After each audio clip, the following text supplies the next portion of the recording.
ಇದು ಸತ್ಯದ ಬೆಳಕು. ವಜ್ರಾಕ್ಷ ನ್ಯೂಸ್ಗೆ ಸ್ವಾಗತ. ನಾನು ಗುರುರಾಜ್ ಬಡಗೇರ್. ರಾಯಚೂರು ಜಿಲ್ಲೆಯ ದೇವದುರ್ಗ ತಾಲೂಕಿನ ಗಬ್ಬೂರು, ರಾಮದುರ್ಗ ಸೇರಿದಂತೆ ಸುತ್ತಮುತ್ತಲಿನ ಗ್ರಾಮಗಳಿಗೆ ಕೆಎಸ್ಆರ್ಟಿಸಿ ಬಸ್ಗಳು ನಿಗದಿತ ಸಮಯಕ್ಕೆ ಸಂಚರಿಸದ ಕಾರಣ ವಿದ್ಯಾರ್ಥಿಗಳು ದಿನನಿತ್ಯ ತೀವ್ರ ಸಂಕಷ್ಟವನ್ನು ಅನುಭವಿಸುತ್ತಿದ್ದಾರೆ. ಶಾಲೆ ಹಾಗೂ ಕಾಲೇಜುಗಳಿಗೆ ಸಮಯಕ್ಕೆ ತಲುಪಲು ಸಾಧ್ಯವಾಗದೆ ಶಿಕ್ಷಣದ ಮೇಲೆ ಪ್ರತಿಕೂಲ ಪರಿಣಾಮ ಬೀರುತ್ತದೆ ಎಂದು ವಿದ್ಯಾರ್ಥಿಗಳು ಆಕ್ರೋಶವನ್ನು ವ್ಯಕ್ತಪಡಿಸಿದರು. ಗ್ರಾಮೀಣ ಹಾಗೂ ಬಡ ಕುಟುಂಬಗಳಿಗೆ ಸೇರಿದ ವಿದ್ಯಾರ್ಥಿಗಳು ಉತ್ತಮ ಶಿಕ್ಷಣದ ಕನಸು ಹೊತ್ತು ಪ್ರತಿದಿನ ಬಸ್ಗಾಗಿ ಗಂಟೆಗಟ್ಟಲೆ ಕಾಯುವ ಪರಿಸ್ಥಿತಿ ನಿರ್ಮಾಣವಾಗಿದೆ. ಹಲವು ಬಾರಿ ಸ್ಥಳೀಯ ಡಿಪೋ ವ್ಯವಸ್ಥಾಪಕರಿಗೆ ಮನವಿ ಸಲ್ಲಿಸಿದರೂ ಸಮಸ್ಯೆಗೆ ಶಾಶ್ವತ ಪರಿಹಾರ ದೊರಕಿಲ್ಲ ಎಂದು ವಿದ್ಯಾರ್ಥಿಗಳು ದೂರಿದರು. ಎಸ್ಎಸ್ಎಲ್ಸಿ ಹಾಗೂ ಪಿಯುಸಿ ವಿದ್ಯಾರ್ಥಿಗಳಿಗೆ ಪ್ರತಿದಿನ ತರಗತಿಗಳಿಗೆ ಹಾಜರಾಗುವುದು ಅತ್ಯಂತ ಮುಖ್ಯವಾಗಿದ್ದು, ಬಸ್ ಸಮಸ್ಯೆಯಿಂದ ಅವರ ಭವಿಷ್ಯವೇ ಸಂಕಷ್ಟಕ್ಕೆ ಸಿಲುಕಿದೆ ಎಂದು ಪೋಷಕರು ಹಾಗೂ ಸಾರ್ವಜನಿಕರು ಆತಂಕವನ್ನು ವ್ಯಕ್ತಪಡಿಸಿದರು. ಈ ಹಿನ್ನೆಲೆಯಲ್ಲಿ ವಿದ್ಯಾರ್ಥಿಗಳು, ರೈತರು ಹಾಗೂ ದಲಿತ ಹೋರಾಟಗಾರರು ಒಗ್ಗೂಡಿ ಕೆಎಸ್ಆರ್ಟಿಸಿ ರಾಯಚೂರು ವಿಭಾಗೀಯ ನಿಯಂತ್ರಕರಿಗೆ ಸ್ಥಳೀಯ ಡಿಪೋ ವ್ಯವಸ್ಥಾಪಕರ ಮೂಲಕ ಮನವಿಯನ್ನ ಸಲ್ಲಿಸಿದರು. ಈ ವೇಳೆ ಹೋರಾಟಗಾರ್ತಿ ಶ್ರೀಮತಿ ರೂಪಾ ಶ್ರೀನಿವಾಸ ನಾಯಕ್ ಅವರು ಮಾತನಾಡಿ, ವಿದ್ಯಾರ್ಥಿಗಳ ಸಮಸ್ಯೆಯನ್ನು ತಕ್ಷಣ ಪರಿಹರಿಸಿ ನಿಗದಿತ ವೇಳಾಪಟ್ಟಿಯಂತೆ ಬಸ್ಗಳ ಸಂಚಾರವನ್ನು ಖಚಿತಪಡಿಸಬೇಕು. ಇಲ್ಲದಿದ್ದರೆ ವಿದ್ಯಾರ್ಥಿಗಳು ಮತ್ತು ಸಾರ್ವಜನಿಕರೊಂದಿಗೆ ದೇವದುರ್ಗದಿಂದ ರಾಯಚೂರಿನವರೆಗೆ ಪಾದಯಾತ್ರೆಯನ್ನು ನಡೆಸಿ ಉಗ್ರ ಹೋರಾಟ ಕೈಗೊಳ್ಳಲಾಗುವುದು ಎಂದು ಎಚ್ಚರಿಕೆಯನ್ನು ನೀಡಿದರು. Vajraksha news report, Chandragowda, Devadurga.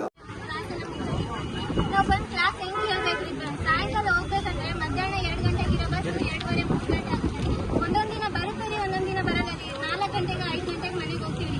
ಮನೆಗೆಲ್ಲ ಪ್ರಾಬ್ಲಮ್ಸ್ ಇದ್ದಾರೆ. ನಿಮ್ಗೆ ಯಾಕೆ ಹತ್ಬೇಕು ಕಾಲೇಜ್ ಅಂತ ಕೇಳ್ತಾರೆ. ಹಂಗಚ್ಚಿದ್ರೆ ನಾವ್ ಏನ್ ಮಾಡ್ಬೇಕು? ಇನ್ನೊಂದು ದಿನ ಬಸ್ ಬರ್ಲಾಕ ಬೇರೆ ಗಾಡಿ ಮೇಲೆ ಕಾಯ್ತು. ಅವರೆಲ್ಲ ಕರ್ಕೊಂಡು ಹೋದ್ರೆ ಯಾರ ಮನೆಗೆ ಪ್ರಯೋಜನ ಹೇಳಿ?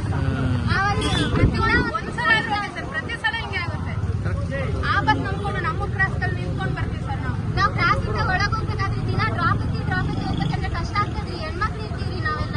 ಅಲ್ಲಿಂದ ಒಂದೊಂದ್ಸರಿ ನಡ್ಕೊಂಡು ಹೋಗ್ತೀವಿ. ನಾವು ರೆಸ್ಪಾನ್ಸಿಬಿಲಿಟಿನೂ ಕರೆಕ್ಟ್ ಆಗಿರಲ್ಲ ಸರ್. ಒಂದೊಂದ್ ದಿನ ಬರುತ್ತೀರಿ, ಒಂದೊಂದ್ ದಿನ ಬರಲ್ಲ ರೀ. ನಾವ್ ಹಂಗಾದ್ರೆ ಏನ್ ಮಾಡ್ಬೇಕು ಹೇಳಿ?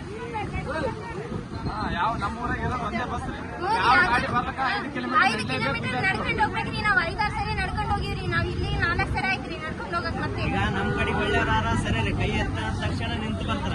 ರಾಜಸ್ಥಾನದಲ್ಲಿ ಏನಾಗಿದೆ ಅಂತ ಗೊತ್ತಲ್ಲ. ಕೆಲವೊಬ್ರು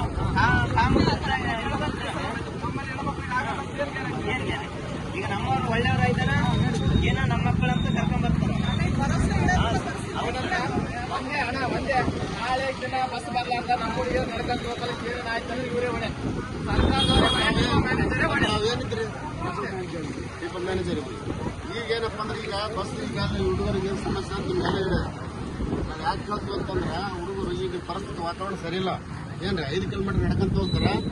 ಅಲ್ಲಿ ಸೆಂಟ್ರಲ್ಲಿ ಯಾರೋ ಏನೋ ಬಂದು ಅನಾಹುತ ಮಾಡಿದ್ರೆ ಯಾರು ಹೊಣೆ ಆಗ್ತಾರ? ಅಲ್ಲಿ ತಂದೆ ತಾಯಿ ಏನಪ್ಪ ಅಂದ್ರೆ ಮಕ್ಕಳು ಶಾಣವರ ಆಗ್ತಾರ. ನಮ್ಮ ಮಕ್ಕಳು ಬಂದು ಒಂದು ಸ್ಥಾನಮಾನಕ್ಕೆ ಹೋಗ್ತಾರ ಅಂತೇಳಿ ಗೇಸಿ ಮಕ್ಕಳು ಶಾಲೆಗೆ ಕಳಿಸ್ತಾರ, ಓದಿಸ್ತಾರ.